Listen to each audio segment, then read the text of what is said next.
Hello everybody, welcome to the Football Daily Weekly. Lovely to see you here with us. Laurence is here. Hey. And Patrick's back on the show. Hello. Pleasure Mr. to meet you, Bamford. gentlemen. Thank you very much. Yeah, We've got a Q&A.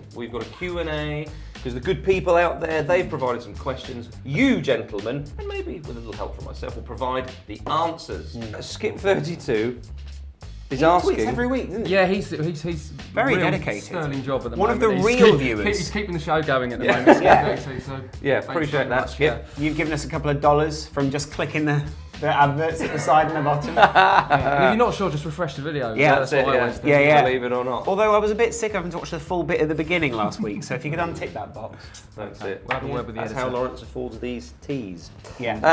Are England an improved side since the World Cup? Yeah, what? 6 straight wins in qualification. The first time since 1991 England have gone a whole season unbeaten. The opposition hasn't been too stern. Yeah, that's part of the problem, isn't it? Yeah. No, part of the reason. I For the guess statistics problem. that I just reeled off. Yeah, but problem. It's not a from my problem side. for England being unbeaten. It is a big problem. Well, they were also had a very a good run going into the 2014 World Cup as well. They were sort of, they racked up the wins there, and they actually ultimately were unprepared for that tournament, I thought. Now, I do actually think that England have improved. So, I mean, it's very interesting, some of his selection players like Andros Townsend. Yep. Were another. So he was picking an actual England team rather than the form players, which is the usual kind of way of doing it. So there was no Theo Walcott, for example, who was on the bench. Well, he came on, but yeah. Yeah. So essentially, I think they've improved, and they're playing with a lot more confidence. I thought that the result when they played Switzerland a few months ago, that was really important. Last year. That was the hardest Up game the in the first group. game off the back of the World And they Cup. got that out the way, so they have got a relatively easy running. The problem is, defensively, they don't look they've moved on an inch from Sao Paulo when we were undressed by Uruguay, so to speak. Yes. And I think if we play like that, I think we will be going to Euro in 2016, but I think we will be. Bloody hope so. We will still, not personally, unfortunately, Yeah. but I think Well, we will. maybe we'll be going. Who knows Yeah. where this show could be going? But I think I think if we play like that, defend like that, particularly against like the French, we could, a proper side. we could get seriously met and handled. I don't know if the French would undress England right now. Well, I mean, Slovenia are 47, 48, something like that in the world at the moment. I mean, it was more, when it's come to this with England, we just thought it wasn't boring. It was actually quite lively. But Patrick makes a good point. I mean, the back line, Hodgson has changed a little because he seemed to prefer Jagielka and Cahill. Now Jagielka has a few injuries and whatnot, but Jones and Smalling have come in there. People saying Nathaniel Klein should have started. But have England improved? I mean, the main difference really between that side in the summer compared to the side now is that Gerrard's not there. Yeah. It's largely the same person. I mean, Delph's come in, of course. He's trying to get Wilshere in that more holding. Alongside Henderson. Yeah. Henderson and Wilshere a bit of a partnership, and then a third person that can rotate in and out of Well, that. I think is the partnership not Henderson and Delph with Wilshere behind? Yeah, I suppose so, yeah. But Townsend is a player who's played. I mean, people will say he's not doing anything at club level, really, which he isn't. But he's one of those players, like a David Healy for Northern Ireland or James McFadden for Scotland. He seems to, not against Slovenia, but he seems to turn up and do it for England. Yeah. Well, But the question obviously was, have England improved? Sorry. there are elements of improvement in there, I think. I think Cahill's improved as a defender in that time, probably playing alongside John Terry. Although, again, it's hard to tell until you get to a big tournament. You've just conceded 2 goals against Slovenia. How good is that? You also wonder whether that's also because they're testing what's just ahead of that, and therefore, if the backline's not getting the protection that maybe they would have, if they find that sort of cohesion at a big tournament, then that's good. I'm still wondering, do we have the best guy to give the backline the best protection? Do you not think the problem with England, and it has been for so many years, is the defence is a little bit shaky, like you say, and they struggle to break teams down, and that will still be a problem come the summer. Well, yeah, I also think there's slightly a mercurial factor to some of the players in the team, which can then come through at a tournament. So Rooney is characterised as a mercurial player, but they do have a couple of players in there like Townsend, Lallana looked pretty good when he came on as well. And Sterling, obviously. Sterling as well. So there are elements of real technically gifted players in there that can take on the top guys, are motivated to take on the top guys, and do things like Rooney did the other night. I just worry that it is very exciting. We do have very good young technical players, but it seems for every, say, Harry Kane or Raheem Sterling, we produce, the Argentinians are producing about 3 or 4, and the French Well, don't 3 or 4 Germans, as well, the and the Spanish, Germans. So yeah. I do feel like it is great to see young players coming through, but you do feel like the ground is moving underneath us. Question from Jorgen. He's asking, is Raheem Sterling worth £50 million, Laurence? To Liverpool? Or to Man City? 50 million sterling. Cracking stuff. Question mark? Yeah. Go on. Yes. When you buy youth, you pay over the odds, specifically in this country. And For English. Yeah, you buy British, at the supermarket, and in the transfer market, you'll pay over the odds. However, Get the right beef. this having been established, I think Sterling, I don't think is worth 50 million, but the point is about buying young players is you're buying for their potential. Yes. You're buying for what they're going to bring you in the future, not necessarily what the ready-made package is. So they're buying into the idea of a 28-year-old Raheem Sterling, you know what I mean, in the future, who will be putting in, 20 plus goals a season and that sort of thing.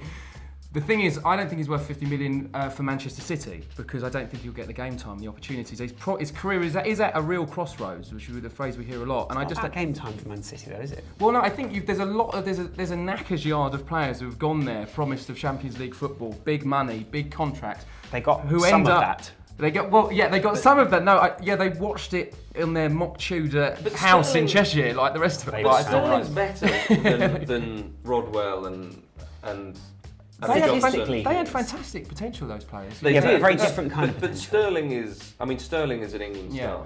I would say with Sterling now, he probably wishes he could play just for England every week at the moment, because he's just going to go back to Liverpool. And it's like it's what a question. He did get booed when in the Ireland game. Well, yeah, they got a huge Liverpool supporter base there, and they will do. And it was a bit like I was going to say an away game, but like a home game probably for Liverpool. I did see that shot of Sterling in front of the Liverpool fans, and it was a lot of obscene hand gestures and unpleasant things. Is he going to face a very hostile reaction in August? Is Sterling? I don't know if he'll play again. No. Really? I think he's played his last game for Liverpool. No, well, certainly if he goes back with another team, I suppose he will. Yeah. Well, yeah. I think either way, Okay. it's a difficult situation. Final question from MJS. Yeah. Who do you think will win the Copa America after seeing the first few matches? Is it a bit like the FA Cup for you so far? No. It is for me. The other teams are playing up to Argentina, they're playing up to Brazil, and maybe Argentina and Brazil didn't expect that level. Oh, I see what you mean. I mean, they expected Who's the the level. Bradford City? Venezuela. Exactly. Jamaica. Jamaica? No. She went for her own Interesting, goal. and is Colombia, will they recover from that initial shock? That is a surprise. Yeah, really. yeah, I mean, that- Venezuela are much improved. I mean, they used to be the whipping boys many years ago, and Yes. they've improved in recent years at the old footballs. Yeah. But All the them footballs. eh? Yeah. But Say What that with some do? authority, you know. absolutely, I've actually been to Venezuela. So We're old. He knows the footballs. more authority than yourselves. Yeah. Again, but no, I think Go yourselves. Paraguay though. Yeah. Incredible comeback against Argentina. Argentina looked so dominant. I mean, they talk about a game of two halves. My goodness. And Jamaica weren't rolled over. Uruguay. They sort of, there was a bit of a. It was there was something in the air that night, wasn't there? It was like you could see something coming. Was it? I mean, they had some chances as well. Jamaica, they weren't rolled over. I mean, they'll go out in the group stage. I'm certain of it, but they'll kind of. Uruguay, and I think is that the sort of Suarez impact? You know what I mean? That sort of vacuum. Sure. Uruguay? I mean, Suarez is one of the best forwards in the world. Yeah. He's absolutely phenomenal. So you're always going to miss a player like Yeah. that. What about Brazil? I mean, Neymar, wonderful assist to win the game right at the death. And the flick over the head, and I'm gone. Oh, you fouled me. Yeah. That was really good. That's it. That was really good. But I think you're right, Laurence. I think with the early rounds of these tournaments, often that the big sides take a little bit of time to bed. I mean, Neymar was only playing in the Champions League, not that long ago. Yeah, exactly. And we see it pan out perhaps in a more traditional way. But Chile got off to a decent start. But I was just saying, it's quite interesting. Some of these players for Chile and Brazil, certainly ones who play in the Premiership, they haven't stopped Premier League, playing Patrick. for the Premier They League. called the Premiership for many years. The 20 years now, mate. Well, Really? Not that long. 15 years now. Not mate. that long. But go on, 10 carry years on. now. The top league in England. What league is that? I think it's the one above one. Yeah. Now, because they've gone to zero, haven't they? Yeah. So it's aren't the minuses here. Does mean nothing. The point is a lot of these players, perhaps like Chile or Brazil, who play in the Premier League. Yeah. they haven't stopped playing football since the World Cup. Do you know what I mean? And then the ones who play you through the winter in England. Do you know what I mean? They're just still. But players like Sanchez and Vidal, who's had loads. Especially Sanchez runs non-stop all the time anyway in like League Cup games. He's like the Forrest Gump of. But just quick, who do we think is going to win it after the first round of games? It hasn't really given us too much of an insight on the way things might pan out. But Patrick, it seems to be Argentina. I mean, they're taking the mickey. You've got Higuain, Messi, Aguero. Yeah. You know, just Icardi didn't even go. No, he's not even in the squad. Who do you think will win the Copa America? Argentina? Yeah, I hung my hat on Argentina. I still think the heart still says Chile, but I think one of the problems with Chile is they've never won it, have they? Never won it. But they look suspect as set pieces because they've got quite a short side. Yeah, and look, I know it's a bit of a shame to sort of suggest the height would be maybe a bit of an issue, but certainly one or two people have said that. You know, so yeah. But despite that, I'm going to go for Chile. Sod it. Thank you very much for your questions. Really appreciate that. Get your comments in below and let us know what you thought of all that. Play fair, play nicely. Patrick, thank you very much indeed, my good man. Absolute pleasure. No, thank you. Laurence, thanks for coming. No problem. Thanks. Pleasure as always, my man. I'm off for a couple of weeks holiday, but don't worry, we will be continuing without me. Will we? Imagine such a thing. Thank you very much. We'll see you next time.